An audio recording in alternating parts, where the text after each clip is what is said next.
Engineer Mirza گندی زبان اور گندے اخلاق کی وجہ سے مشہور ہیں۔ عوام کو دھوکہ دینے کے لیے نئے نئے حرب استعمال کرتے ہیں۔ مثلاً اپنی ویڈیوز میں اس نے کہا ہے اور ٹائٹل بھی لگایا ہے کہ میری تبلیغ سرجن والی تبلیغ ہے، یعنی کہ جس طرح ایک سرجن چیر پھاڑ کر کے پھر جوڑ دیتا ہے آدمی کے جسم کو، اسی طرح میں علمی طور پر لوگوں کو توڑتا ہوں پھر میں جوڑ دیتا ہوں۔ سوال یہ پیدا ہوتا ہے کہ سرجن کی دو قسمیں، ایک پڑھا لکھا سرجن، ایک ان پڑھ۔ پڑھا لکھا سرجن وہ ہوتا ہے جس نے میڈیکل کالج سے پڑھا ہو یا کسی یونیورسٹی سے پڑھا ہو، اس نے پریکٹس کی ہو، اس کے پاس ایک سند ہو، تو پھر وہ کسی ہاسپٹل میں یہ سرجری کر سکتا ہے۔ لیکن اگر اس نے مارکیٹ سے کتابیں لیں کہ کس طرح آپریشن کیا جاتا ہے اور کتابیں پڑھ کے گھر میں وہ اگر سرجری کرے گا تو وہ چیر پھاڑ کر کے اس کے دل کے بھی دو ٹکڑے کر دے گا، وہ آدمی اس دنیا سے ہی چلا جائے گا۔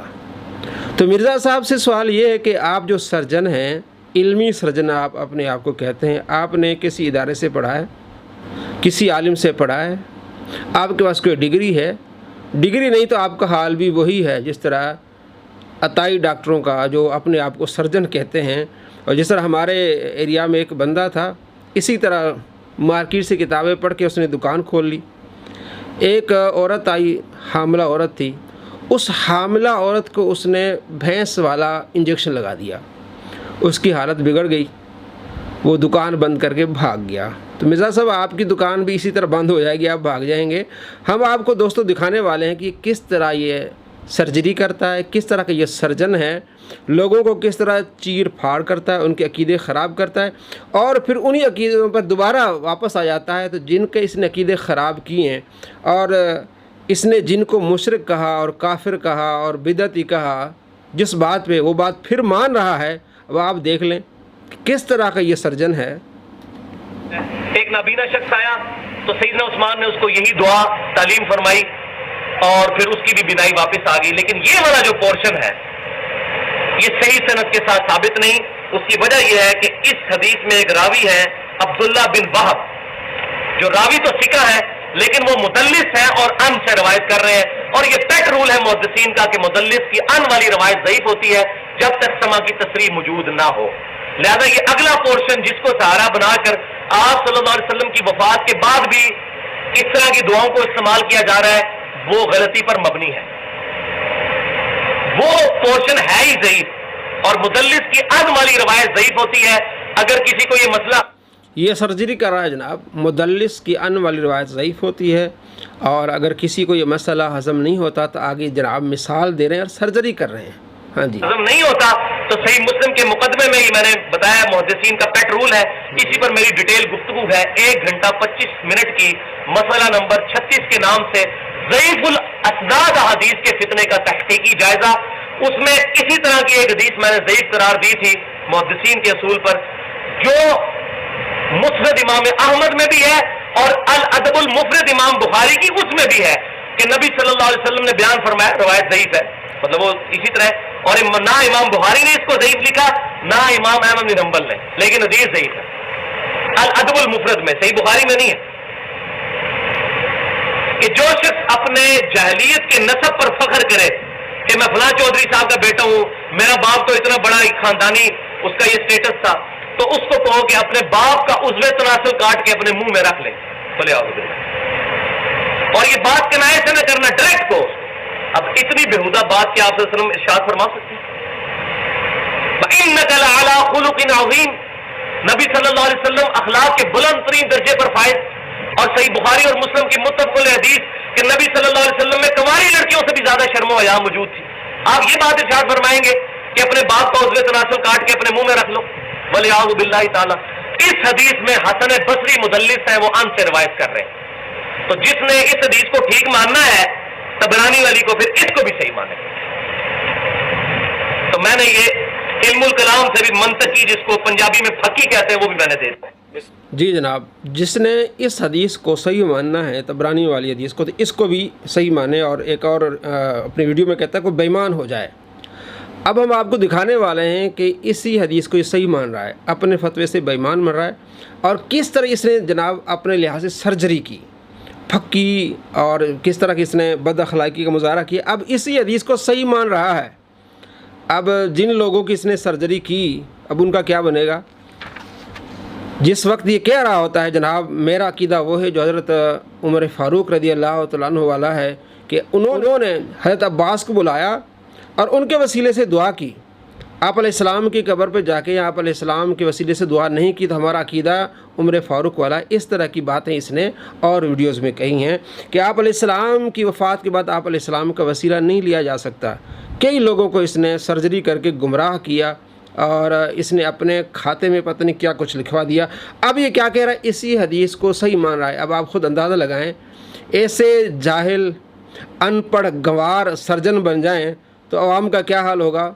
وہ سرجن جو چیر پھاڑ کرتا ہے وہ تو انسان کا جسم مفلوج ہو جاتا ہے یا آدمی مر جاتا ہے، لیکن اس طرح کے ان پڑھ گنوار سرجن بنیں گے، علمی سرجن بنیں گے تو آدمی ایمان سے بھی ہاتھ دھو بیٹھے گا۔ ذرا سنیے اس کی بات کو۔ اور وسیلہ اور توسل کے بارے میں یہ جو ایکسٹریم رویہ امام ابن تیمیہ نے اختیار کیا، ہم اس کے ساتھ ایگری نہیں کرتے۔ امام ابن تیمیہ نے ایکسٹریم رویے اختیار کی، جناب آپ نے کی ہیں، آپ نے جس طرح کی مثالیں دی ہیں وہ عوام کے سامنے ہمیں آپ دکھا رہے ہیں۔ اب آپ دیکھیں، وسیلہ اور توسل اختیار کریں، ہاں، کوئی مسئلہ نہیں ہے۔ اور آپ وسیلہ توسل اختیار کریں، کوئی مسئلہ نہیں۔ پہلے بڑا مسئلہ تھا، پہلے آپ نے مثالیں دیں۔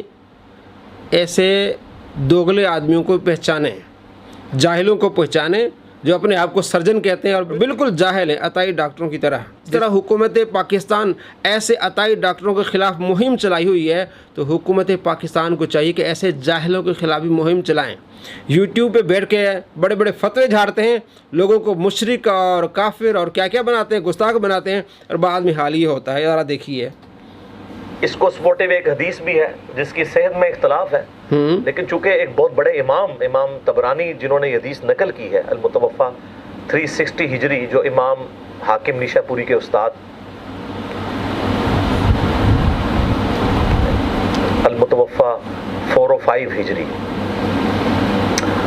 امام طبرانی نے کتاب لکھی المعجم الکبیر، طبرانی کی کتاب، اس میں یہی حدیث ایک دوسری فارم میں آئی ہے۔ اگرچہ اہل حدیث اس میں تھوڑا اختلاف کرتے ہیں، لیکن امت کی اکثریت اس کی صحت کے اوپر اتفاق کرتی ہے، امام طبرانی خود بھی۔ میں ان بحثوں میں نہیں پڑتا، میں اس حدیث کو صحیح مانتے ہوئے بات کر رہا ہوں۔ میں اس حدیث کو صحیح مانتے ہوئے بات کر رہا ہوں۔ پہلے کہا تھا اس میں عبداللہ بن وہب مدلس سے ان سے روایت کر رہا ہے، پیٹ رول ہے، مسلم میں ہے، 100 باتیں اس نے گنوائیں، وہ ساری باتیں کدھر گئیں؟ تو نہ اس کو مدلس کا پتہ ہے، نہ اس کو مدلس کی تعریف کا پتہ ہے، نہ مدلس کے جتنے درجات ہیں اس کو پتہ ہے، کچھ نہیں پتہ ہے اس کو۔ یہ ویسے ہی سرجن بنا ہوا ہے۔ اب جو مثالیں دے رہا تھا جناب وہ حدیث ضعیف ہے، اگر اس کو مانتے ہیں تو پھر اس حدیث کو بھی مانیں جو آپ علیہ السلام کے بارے میں آئی ہے۔ دوستو آپ نے دیکھا اور سنا، اب مزید اس کو دیکھ لیں۔ اس میں یہ ہے کہ سیدنا عثمان غنی رضی اللہ تعالیٰ عنہ کے دور میں ایک شخص حضرت عثمان کے پاس گیا اور کہا کہ جی میرا مسئلہ ہے، تو وہ اپنی حکومتی مصروفیت کی وجہ سے اس کی طرف متوجہ نہیں ہوئے، تو وہ شخص پھر سیدنا عثمان بن حنیف کے پاس آیا اور کہا کہ جی اس طرح حضرت عثمان تو میری بات ہی نہیں سن رہے ہیں۔ تو حضرت عثمان بن حنیف نے کہا کہ میں تمہیں ایک دعا سکھاتا ہوں۔ میں نبی اسلام کی خدمت میں موجود تھا، ایک نابینا شخص آیا تھا، اس کی بھی حاجت کا مسئلہ تھا، تو اس کو بھی دعائے حاجت نبی اسلام نے تعلیم فرمائی تھی، تو وہی دعا میں تمہیں سکھاتا ہوں۔ تو انہوں نے یہی والی دعا، اے اللہ میں تیرے نبی کے وسیلے سے تیری طرف متوجہ ہوتا ہوں، اور اے اللہ کے رسول میں آپ کے وسیلے سے اللہ کی طرف متوجہ ہوتا ہوں، اے اللہ میرے نبی کی شفاعت میرے حق میں قبول فرما۔ جی دوستو آپ نے دیکھا اور سنا۔ اب جس کو یہ ضعیف کہہ رہا تھا کہ اگر آپ اس روایت کو مانتے ہیں تو پھر آپ اس روایت کو بھی مانیں اور بے ایمان ہو جائیں، لوگوں پر اس نے کفر کے فتوے لگائے، اب اسی روایت کو صحیح مان رہا ہے۔ اور ابن ماجہ میں بھی وہ روایت ہے 1385، اور اس کے راوی عثمان بن حنیف، کہ آپ صلی اللہ تعالیٰ علیہ وآلہ وسلم کے پاس ایک نابینا شخص آیا، اس نے عرض کیا یا رسول اللہ میری بینائی چلی گئی، آپ دعا کریں۔ آپ علیہ السلام نے فرمایا اگر صبر کرو تو بہتر ہے۔ اس نے کہا یا رسول اللہ دعا فرمائے میرے لیے۔ آپ علیہ السلام فرمایا 2 رکعت وضو کرو، 2 رکعت نفل پڑھو، اس کے بعد یہ دعا کرو اللہم انی اسألک واتوجہ الیک بمحمد النبی رحمہ، یا محمد انی قد توجہت بک الی ربی فی حاجتی ہذہ لتقضی اللہم فاشفع فیہ۔ جب اس نے یہ دعا کی، نماز پڑھی، اپنے گھر جا کے اللہ تبارک و تعالیٰ نے اسے بینائی لوٹا دی۔ تو حضرت عثمان بن حنیف نے حضرت عثمان غنی رضی اللہ تعالیٰ عنہ کے زمانے میں اپنے ساتھی کو یہ دعا سکھائی، تو معلوم ہوا کہ آپ علیہ السلام کی وفات کے بعد بھی آپ کا وسیلہ لینا جائز ہے۔ پہلے اس نے انکار کیا، حدیث کو ضعیف کہا، اور ایک اور ویڈیو میں لوگوں کو بے ایمان کہا جنہوں نے آپ صلی اللہ تعالیٰ علیہ وآلہ وسلم کا وسیلہ بعد میں لیا ہے۔ کئی صحابہ ہیں، تابعین ہیں اور امام طبرانی ہیں۔ تو ایسے لوگ اگر سرجن بنیں گے تو لوگوں کو کافر کریں گے، لوگوں کا ایمان خراب کریں گے۔ اب آپ نے خود دیکھ لیا، اسی کے ویڈیو سے ہم نے ثابت کیا کہ یہ سرجن نہیں بلکہ ایمان کے لیے بندہ خطرہ ہے۔ اپنے ایمان کو بچائیں اور اس کو سن کے اپنے ایمان کو ضائع نہ کریں، گستاخ نہ بنیں، صحابہ کے گستاخ نہ بنیں، اولیاء کرام کے گستاخ نہ بنیں۔ جو اس کو سنتا ہے وہ گستاخ رسول بن جاتا ہے، گستاخ صحابہ بن جاتا ہے، گستاخ اولیاء بن جاتا ہے، مسلمانوں کے خلاف ہو جاتا ہے، ختم نبوت کا دشمن بن جاتا ہے۔ تو دوستو، آپ نے اپنی آخرت کو برباد نہیں کرنا، ایسوں سے اپنا پیچھا چھڑا دیں۔ اللہ، اس کے رسول اور صحابہ اولیاء کرام سے محبت کریں۔